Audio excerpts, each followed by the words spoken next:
fast forward, we had, the PET scan. It was bright as day on our PET scan. And then they did a biopsy on New Year's Eve.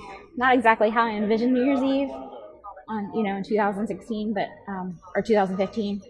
But that's where we were. We were at the hospital. They did the biopsy. They said they got excellent results. I was very happy with that. I landed myself in ER later that day because I was having trouble breathing. But we went home, celebrated a quiet New Year's Eve at home. We usually have a house full on New Year's Eve, so it was really different for us.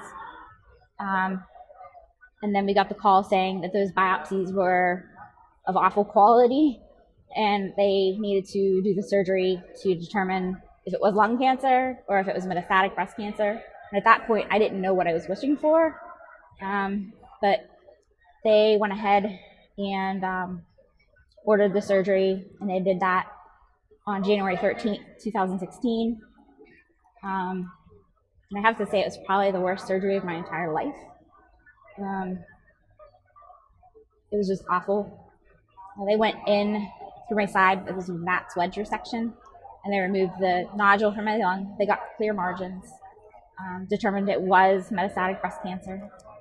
And every scan since then, though, I'm lucky to be able to say that I have had no evidence of disease since then. I'm very fortunate and thankful. But the surgery left me in a whirlwind of pain. I've lived since that surgery up until probably last Wednesday in complete pain, taking about 8 milligrams to 12 milligrams of Dilaudid because I was in such pain. I had intercostal neuralgia that spread from my sternum under my right breast and wrapped all the way around. And it was just so uncomfortable. I had nerve blocks that only lasted about 2 months. I had trigger point injections. I've had multiple physical therapy sessions. I've had countless hours of just massages and everything else you could think of to try to get rid of this pain, and it just would not go away. It was definitely a nerve pain. Out of pocket, we put over $7,000 into treatment to try to get rid of this pain until our palliative care doctor came through and suggested radio frequency ablation.